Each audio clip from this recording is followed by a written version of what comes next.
तो वकील साहब की जो संवेदना हमें दिखाई दी जी उनके साथ साथ उनके बेटे की मुझे संवेदना दिखाई दी। जी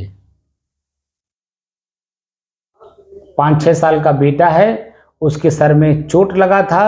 उस चोट की वजह से उनकी माताजी ने हल्दी और प्याज रखा तो वो ठीक हो गया 2-3 दिन में। जी और उस बच्चे को उस चीज का ज्ञान था, चोट का, दर्द का और वो दवा का।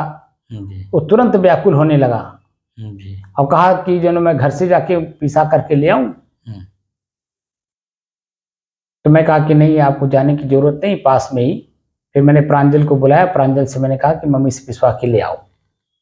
तो ले आया, तो रख करके बांधे। तो जैसे ही हल्दी और प्याज मेरे पैर पे रखा गया, वैसे ही मैंने देखा कि दर्द काफी खींच लिया। जी जो दर्द वैसे सामान्य रूप से दर्द हो रहा था, उसमें काफी दर्द सहन में आ गई। जी लेकिन पैर मैं नीचे रख करके नहीं चल पा रहा था। जी और वही जब आपने देखा होगा, खुद आप भी व्याकुल हुए, परेशान हुए। और उस बालक को जब ले आए तो जब वो मेरे उंगली को बैठा रहा था, आपने देखा होगा मेरे शरीर की क्या गति हो रही थी। जैसे हिला रहा था वैसे ही आपने देखा होगा मेरे शरीर में इतनी अपार दर्द वेदना हो रही थी, दर्द हो रहा था कि मैं एकदम व्याकुल था। लेकिन धैर्य रख करके और अंदर से जो है हमने श्वास को बंद कर लिया, यानी श्वास खींच लिया, श्वास को खींच करके और उसको सहन करने में लग गया। और वही 5-7 मिनट के अंदर में जब बैठा दिया तो अपने आप ही उसका जो दर्द था असहनीय, वो अपने आप कंट्रोल में आ गया। और अभी देखिए मैं, अच्छा उस समय भी वो बालक मुझे बैठाने के बाद पूरे परिसर में घुमाया, आपने देखा ही। पूरा पैर रख करके मैं चला। और अभी मैं जब यहाँ आया तो आप देखे होंगे कि मैं पूरा चल के आया हूँ और दर्द कहीं नहीं है, एकदम सामान्य है। तो स्वयं की जो वेदना है, ठीक है, वो सामने वाला तभी समझ पाता है जब सामने वाले की वेदना कभी आप सहन किए हैं, यानी जाने हैं। वो जो वेदना या संवेदना जो कुछ भी व्यक्ति के अंदर में होता है, अपनी मनोभाव को अपने शब्दों में ही तो पिरो करके आपके कान में डालता है कि मेरी क्या स्थिति है। अगर उसके शब्द को आपने वजन लिया और वैसा व्यवहार किया तो आपके साथ भी सामने वाला वैसे ही व्यवहार करेगा। तो वेदना संवेदना के आधार पर ही हम जब साधना करते हैं तो श्वास की गति हमारे पकड़ में आती है। तो श्वास मेरा कैसे चल रहा है, प्रश्न एक हो गया। श्वास में हमें क्या मिल रहा है, सुगंध दुर्गंध सामान्य, ठंड गर्म शीतल, तो हमारा श्वासित हमें बताता है। तो वर्तमान की जैसी स्थिति होती है वो बताता है। अब वर्तमान में देखिए मेरे चेहरे पे और मेरे शरीर में पसीना से पूरा मेरा शरीर लथपथ है।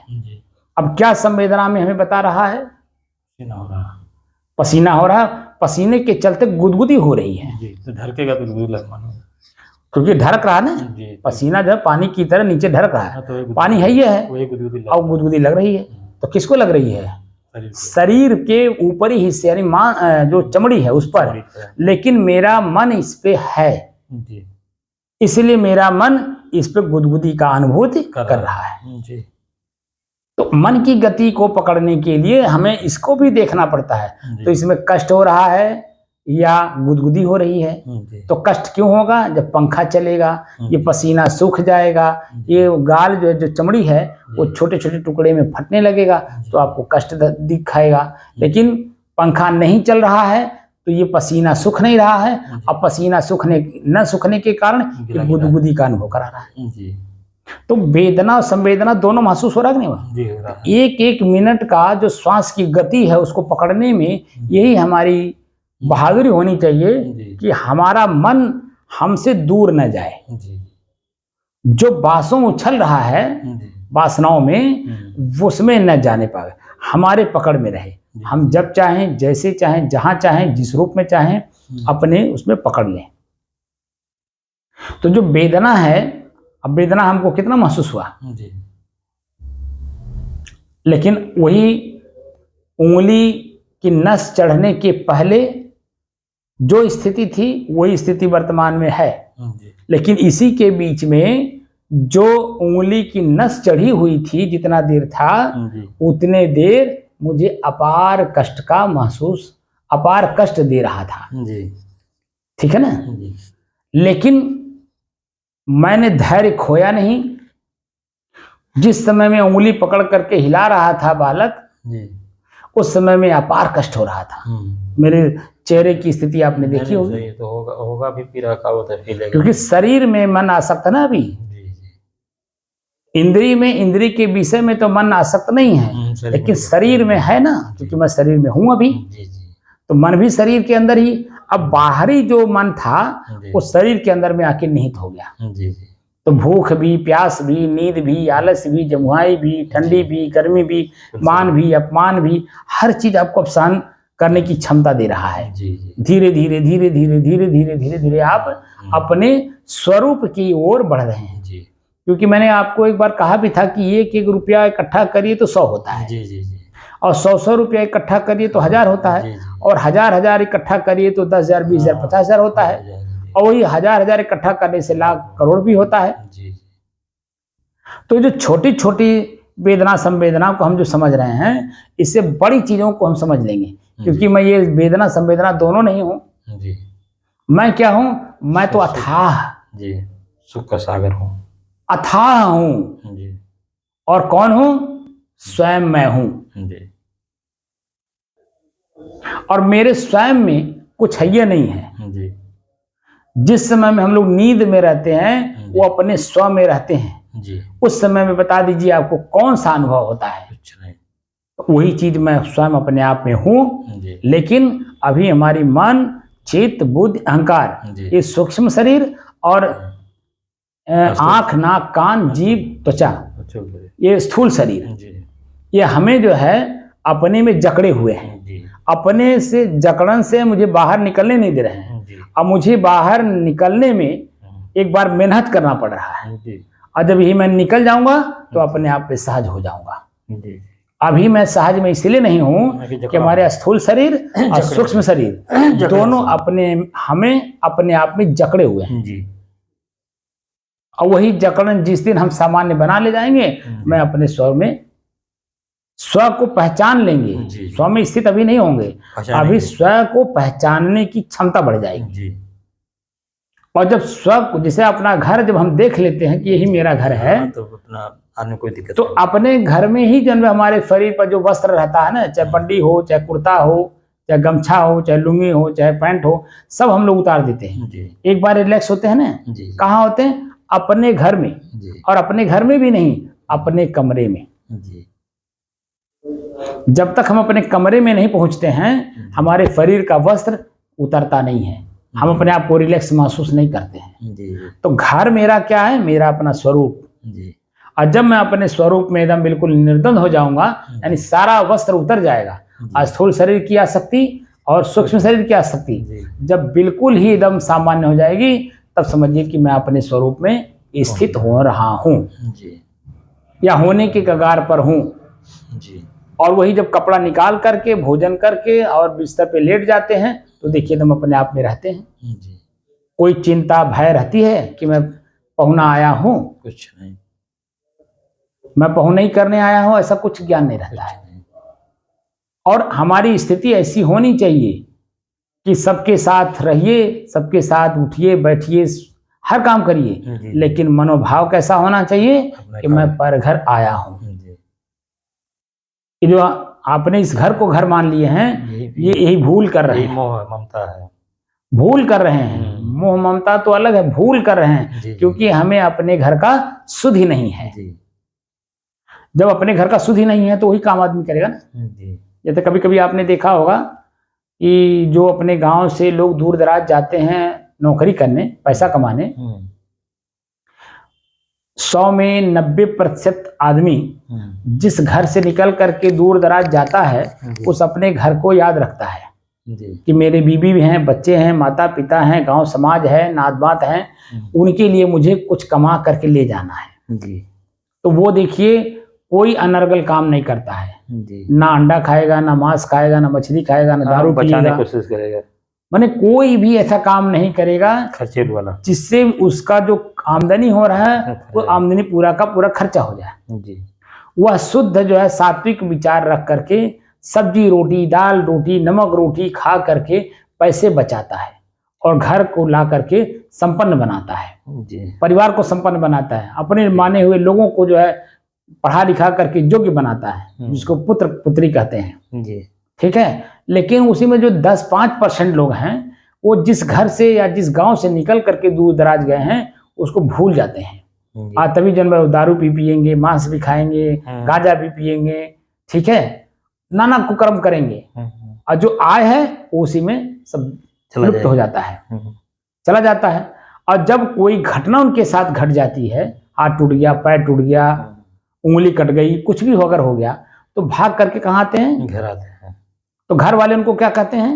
घर वाले फिर क्या करें, फिर बेचारे तो मजबूरी में बजा है। मजबूरी तो अलग बात है, लेकिन कुछ शब्दवा तो बोलेंगे ना। अरे जितना कह पाएंगे कहेंगे। हाँ, तो शब्द तो बोलेंगे कि नहीं बोलेंगे? भले वो सेवा करेंगे, सामाजिक डर बस वो करेंगे, लेकिन इनको भी शब्दों की झड़ी लगा देंगे। झड़ी उतना और कष्ट, जवान से बहुत कष्ट दे देंगे। तो अब आप समझ रहे हैं कि नहीं समझ रहे हैं? तो हमारे अपनी खुद की, हम दूर दराज आए हैं कमाई करने, हमारा घर कहाँ है हमें पता नहीं है, और हम इसी में मस्ती में आ रहे हैं, आँख के रूप में देखने में लग गए, कान के शब्द को सुनने में लग गए, जीभ के स्वाद में लग गए, लिंग के भोग में लग गए। तो हम क्या कर रहे हैं? जब बुढ़ापा आता है तो हमको अपने आप पे पश्चाताप, आत्मग्लानि होती है कि मैंने पूरी जवानी नुकसान कर दिया, बर्बाद कर दिया, और अब बुढ़ापा हमें वही कष्ट दे रहा है, पीड़ा दे रहा है। तो शरीर में रहते रहते हमें अपने घर का शुद्धि करना है। मेरा घर क्या है? मेरा घर है स्वरूप स्थिति। स्व को स्व में ही हमें स्थित करना है। इसीलिए आप देखिए हमारे सन्यासी लोग एक शब्द का प्रयोग करते हैं, सोहम। सो सा पे जो ओ की मात्रा है वो जब संधि विच्छेद करते हैं तो विसर्ग हो जाता है, सह अहम। सह माने वह, अहम माने मैं, वह मैं स्वयं ही हूं जिसे मैं बाहर ढूंढ रहा हूं। जिस सुख को, जिस आनंद को, जिस परमानंद को, जिस परमात्मा को, जिस भगवान को, जिस ईश्वर को, जिस खुदा को मैं बाहर ढूंढ रहा हूं, वो मैं स्वयं ही हूं। लेकिन मैं स्वयं को जान नहीं रहा हूं, और जो स्वयं को जान रहा है उसके पास मैं बैठ नहीं रहा हूं, उसकी बात पे विश्वास नहीं कर रहा हूं, बल्कि उसका भी अवहेलना कर रहा हूं और उसके वाक्य का भी अवहेलना कर रहा हूं। तो आप बता दीजिए अपने घर का शुद्धि कैसे मिलेगी? अब जा करके आप लोगों के अंदर में जो हमारे जिज्ञासु हैं, साधक हैं, उनको इस बात का एहसास होना चाहिए, ये जो शरीर है ये शरीर मैं नहीं हूं, ये मेरा घर नहीं है, ये पराया है, ये हम दूर दराज कमाई करने आए हैं। मेरा घर में इस शरीर से कहीं दूर है, उसके बारे में हम जानकारी करने की कोशिश करें कि आखिर वो मेरा घर कौन सा है जहां मुझे परमानेंट रहना है। ये शरीर रूपी घर तो आज है कल नहीं है, लेकिन मेरा खुद का भी तो घर है कहीं।